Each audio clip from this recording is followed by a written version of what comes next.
प्यारी छात्राओं और साथियों,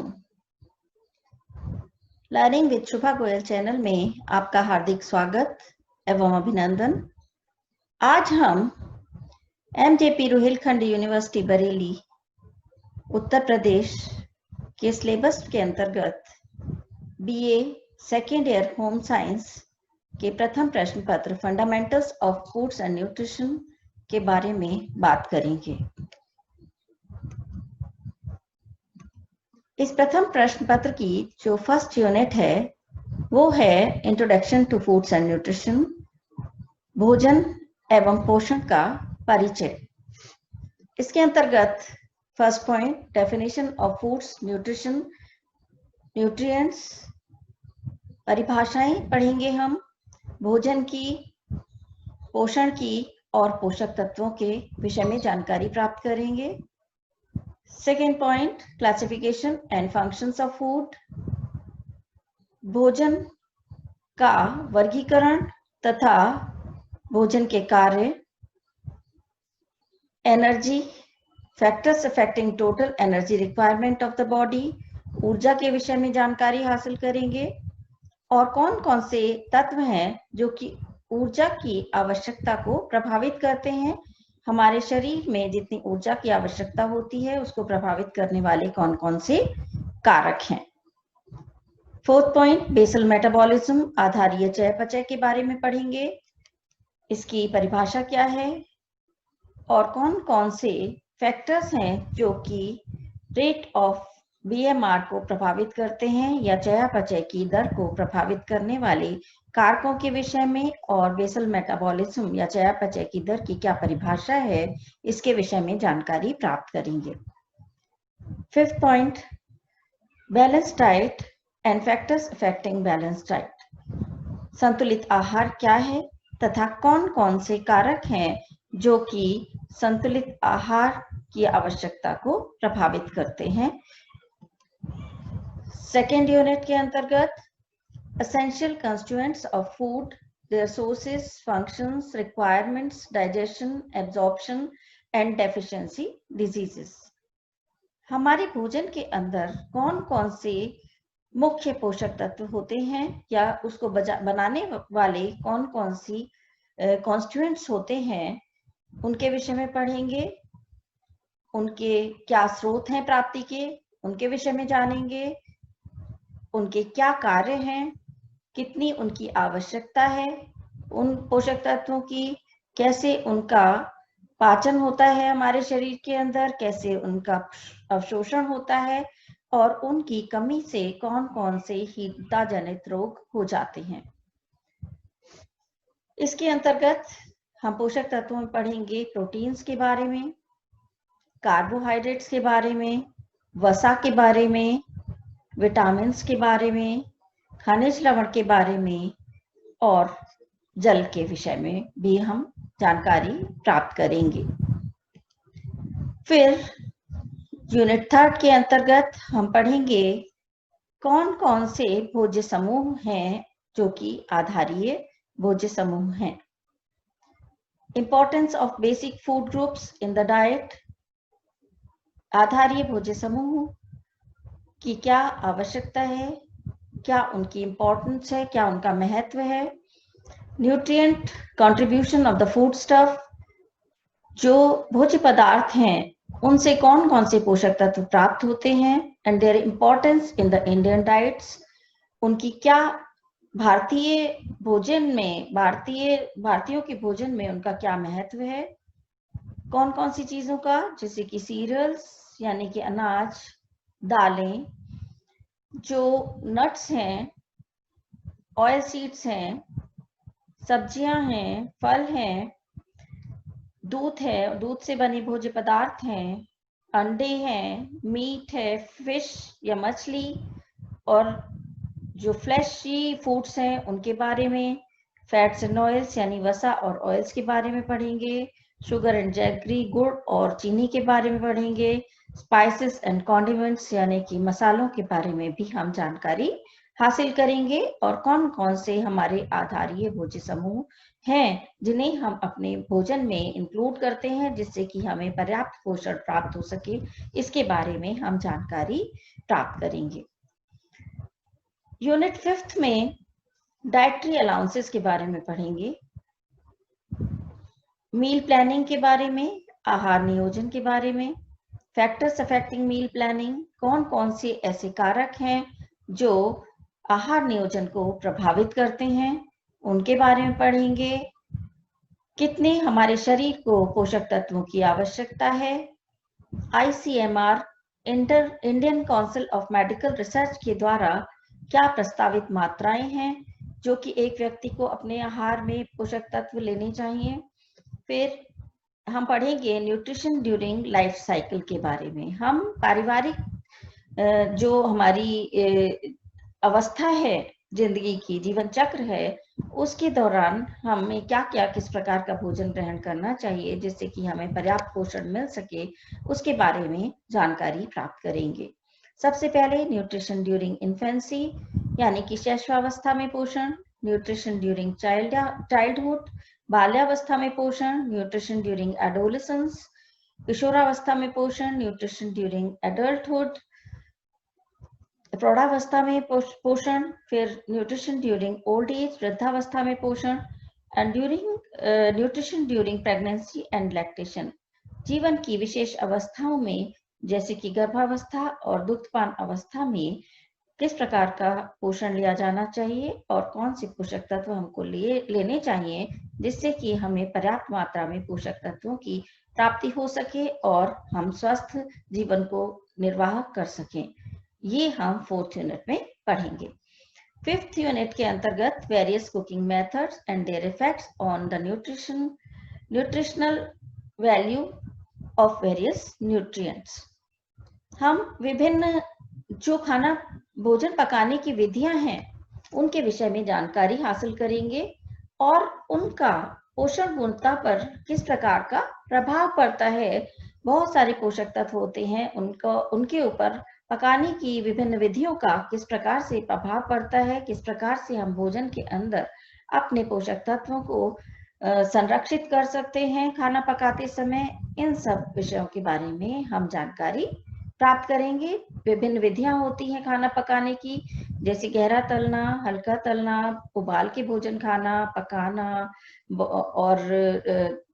और अन्य स्टीम के द्वारा पकाना और अन्य विधियों के बारे में भी हम जानकारी प्राप्त करेंगे। फिर यूनिट 6 के अंतर्गत फूड एडल्ट्रेशन यानी भोज्य पदार्थों में मिलावट के बारे में हम जानकारी हासिल करेंगे।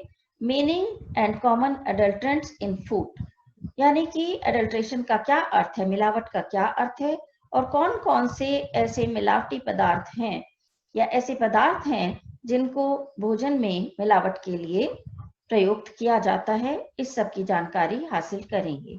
बहुत सारी चीजें हम एडल्ट्रेंट्स के रूप में पाते हैं कि मार्केट के जो अधिक मुनाफा प्राप्त करने के लिए जो शॉपकीपर्स हैं, जो बेचने वाले लोग हैं, वो उनका प्रयोग करते हैं।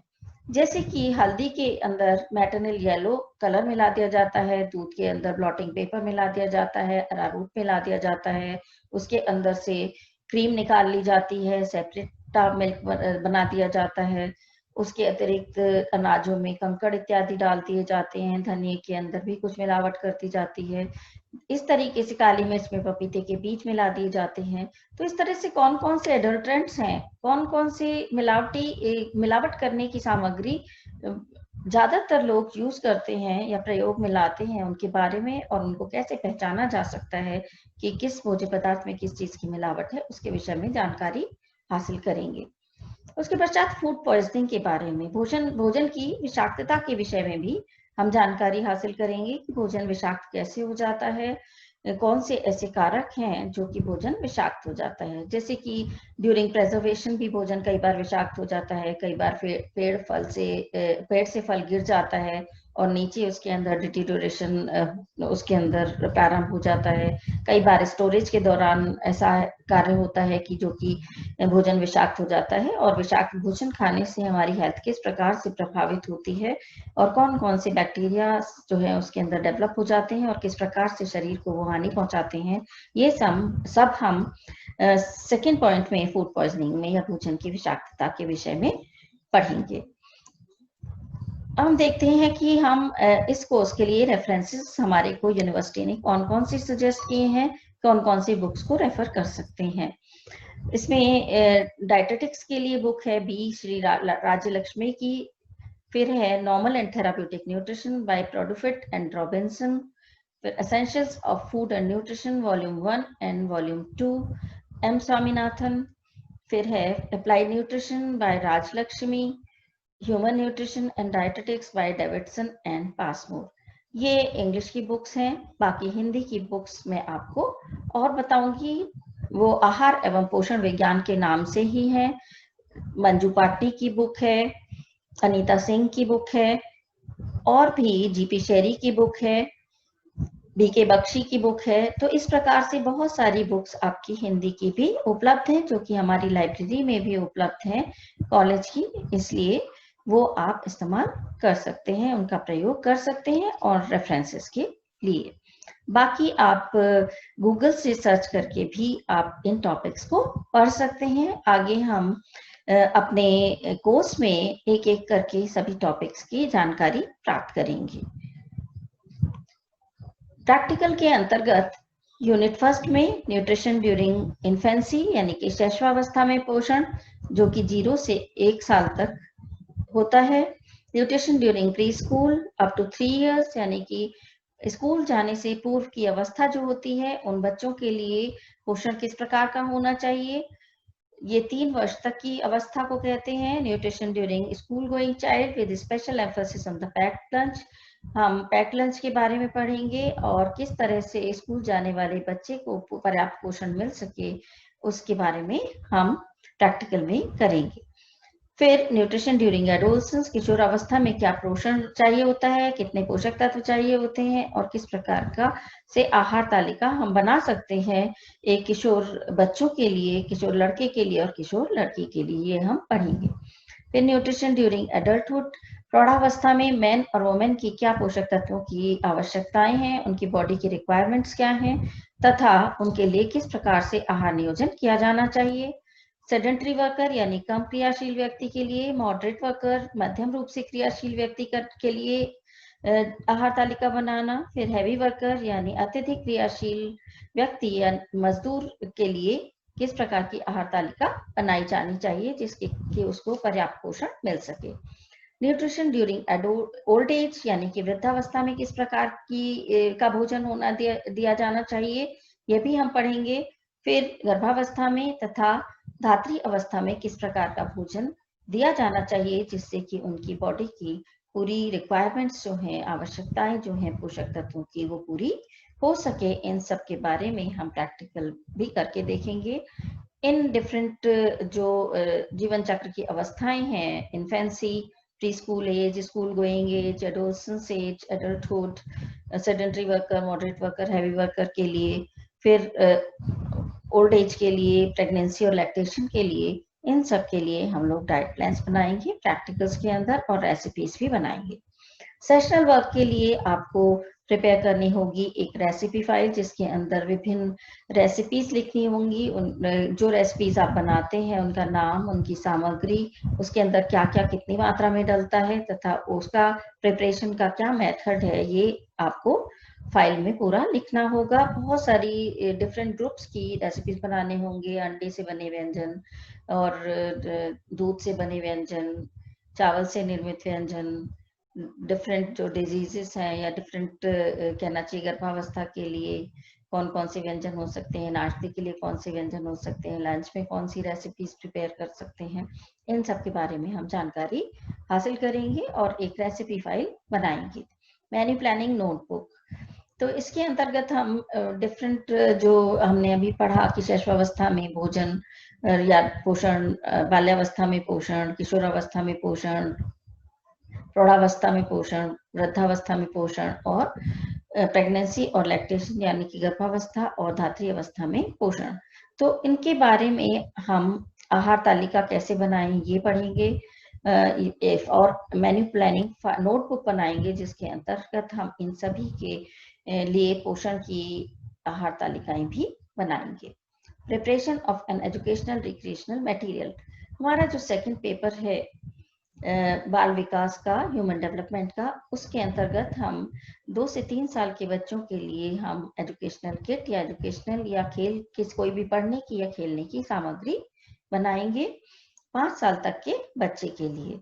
Visit to nursery school, nursery school को हम विजिट करेंगे जिससे कि बच्चों की उस नर्सरी स्कूल की कार्यविधि को देख सकें। धन्यवाद।